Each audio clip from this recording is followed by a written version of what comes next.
Assalamualaikum warahmatullahi wabarakatuh. Our group want to present about our assignment for the subject Principle of Islamic Accounting, ACC2682.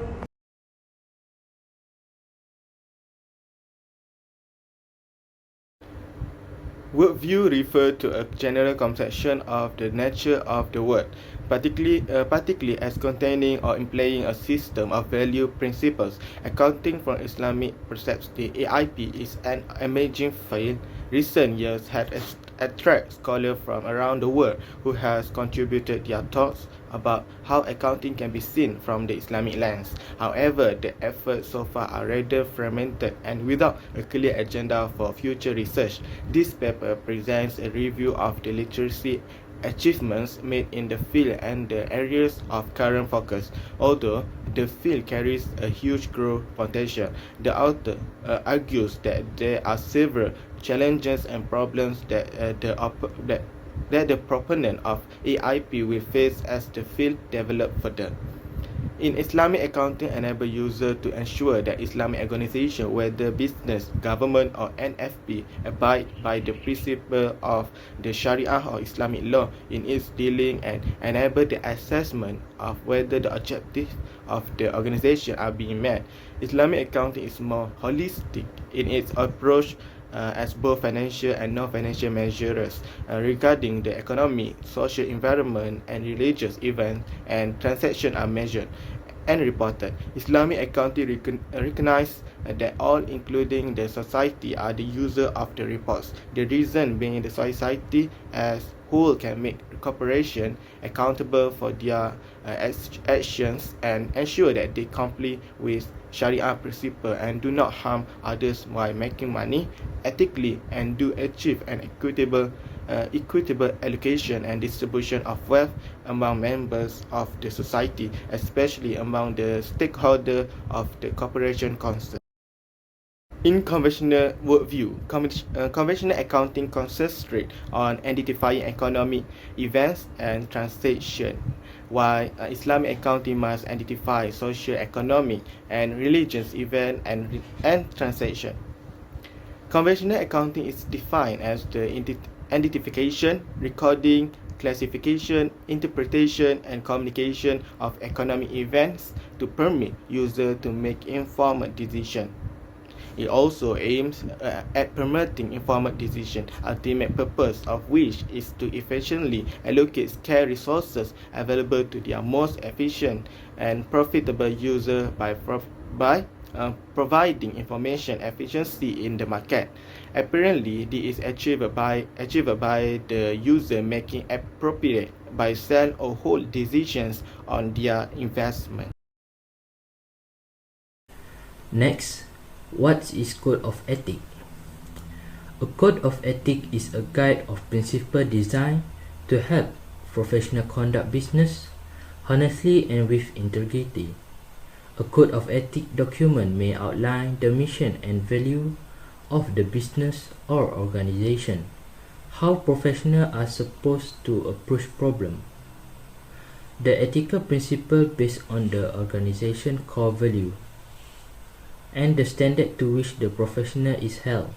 Business ethics refer to how ethical principles guide a business operation.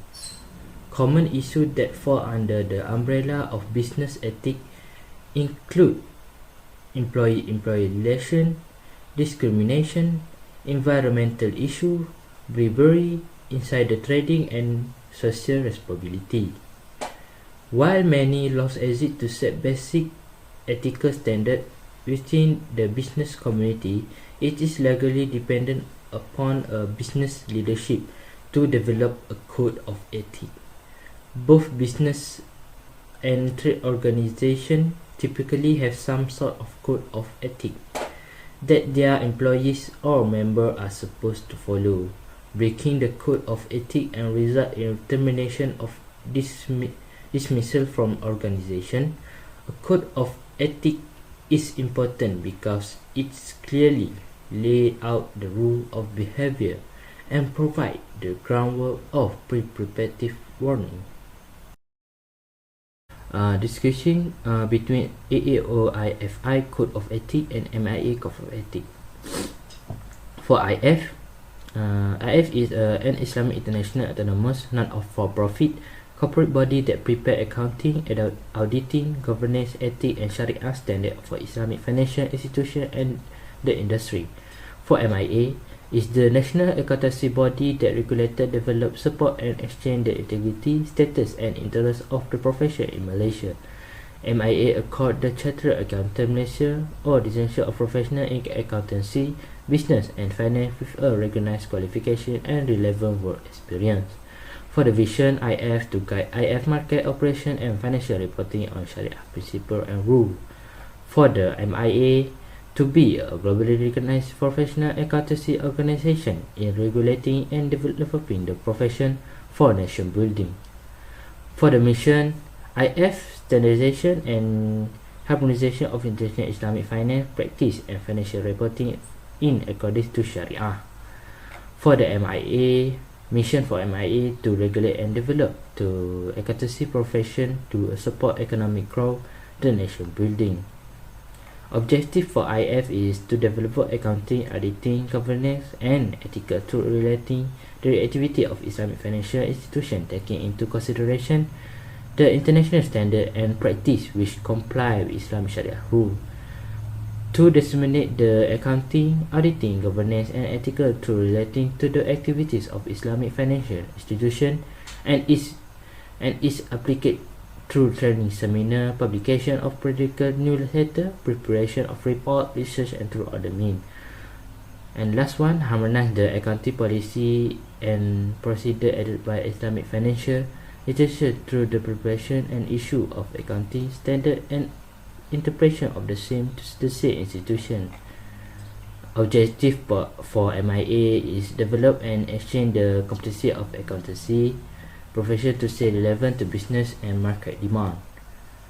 Nature, profession, value of ethics of member to uphold a strong accountancy profession, regulate and develop the practice of accountancy profession consistent with global standard and best practice.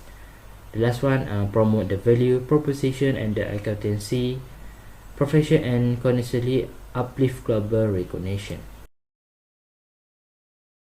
The word piety, or in other words, to fear Allah and to guard against evil, is frequently used by laymen and experts and recommended by one group or the other. Piety or taqwa in Al-Quran have several meanings. The first one is fear, which is me alone should you fear. The next one is obedience, which is be careful of your duty to Allah with the care which is due to Him. And the last one is from Surah An-Nur, ayah 52. A'udzu billahi minasyaitonir rajim.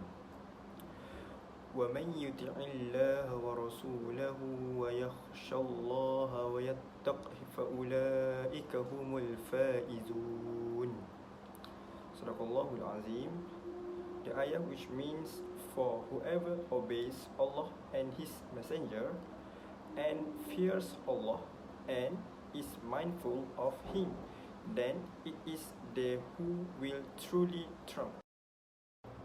Piety is achieved through following Allah's commands and abiding by His prohibition. The hadith also says, fear Allah wherever you are and follow the evil with good to obliterate it and deal with people in good conduct. Islamic piety provides the purpose and meaning of life for a Muslim believer. Imam al-Ghazali asserted that Islamic piety is often seen as a state of absolute maturity that fully synchronizes the belief, spirits, and the body of the believer.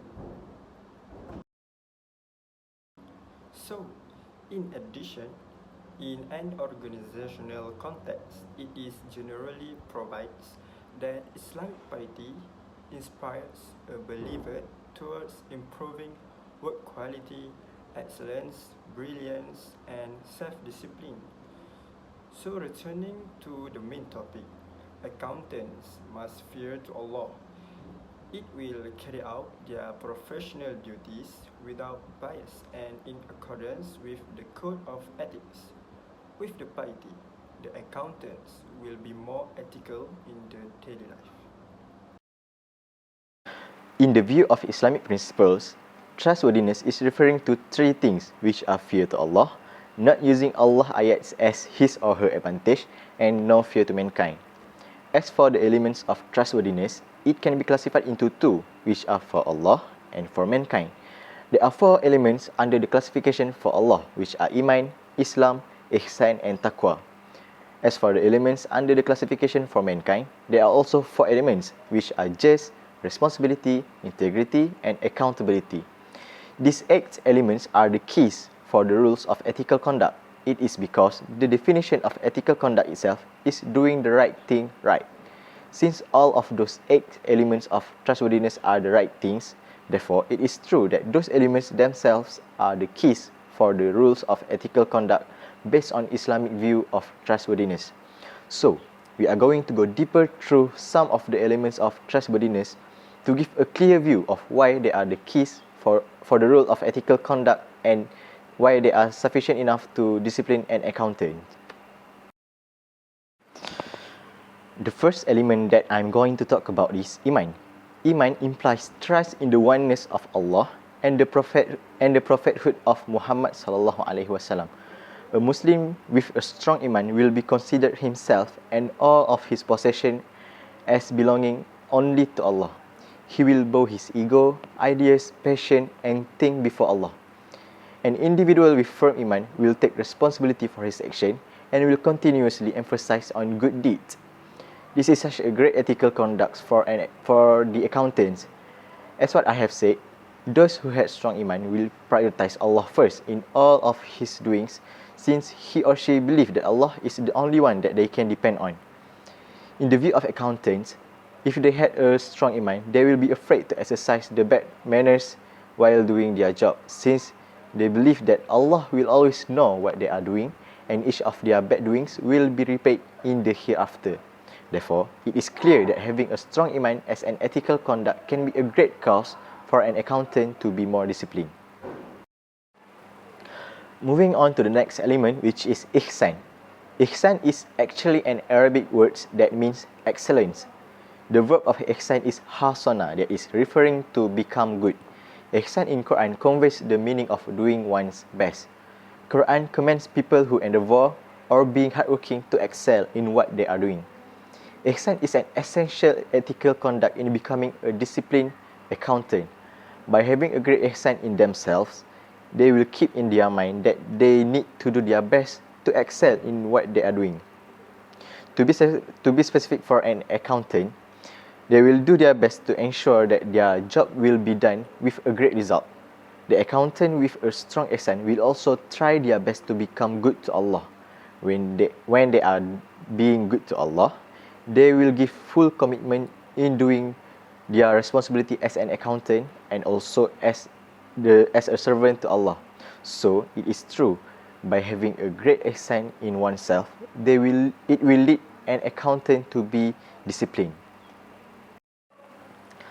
Last but not least, I'm going to talk about responsibility. When we talk about responsibility, we will also talk about rights. Responsibility is referring to something that you need to fulfill, and rights is referring to the things that you must carry out in fulfilling your needs. In the view of accounting, the rights of an accountant is to be given enough time and space in doing their job. As for their responsibilities, they need to do their job with all of the abilities that they had, not just merely doing their job as long as they are finished. Since an accountant is usually work with other people, therefore, their responsibility is specifically towards society. Mankind is the social creature. In order for a person to become human, he needs to communicate with others and learn how to live among others with being fully responsible towards each other. So, by knowing their responsibility towards society, about what they should and shouldn't do, it can help them to be more disciplined as an accountant. So, in the conclusion, we can simply conclude that it is so clear that every element of trustworthiness itself are the rules of ethical conduct in being a more disciplined accountant, since they are meant to be good to Allah and to mankind. By being good to Allah and to mankind, it is a complete way to discipline an accountant and to live in a harmonic life.